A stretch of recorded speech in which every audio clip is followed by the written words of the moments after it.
Here's a great trick using a deck of cards. Mark, when is your birthday? The 8th of August. I'm going to show you something really special with your birthday in just a moment.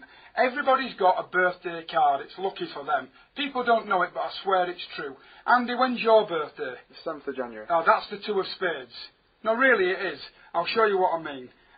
Inside here, I've got a card with your birthday on before I even asked you. Would that be good? That'd be brilliant. Okay, inside here is a calendar with everybody's, but you don't like the trick, do you? Yeah. Look, sorry, when was your birthday? 8th of August. Here's how you get your lucky card. You just add up the day and the month. That's, oh, you're 8 and 8. 16. Okay, take the cards yourself and count down to the 16th card. Okay. 1, 2, 3, 4, 5, 6, 7, 8, 9, 10.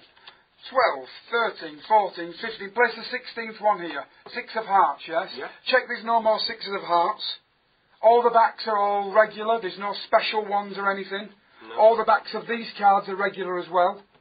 Yeah? You Yeah. could have been born on the 15th of December. Yeah. You could have been born on the 2nd of June. I have no idea. But the 16th card, I can prove to you the 6 of hearts is your lucky card. It's the only one with happy birthday on there. How good is that? That's brilliant. Can you remember when I told you I had a special surprise and you thought I was kidding? Yeah. I wouldn't lie to you, because inside here is a 6 of hearts. They match absolutely perfect. That is a card at any number with any deck using any...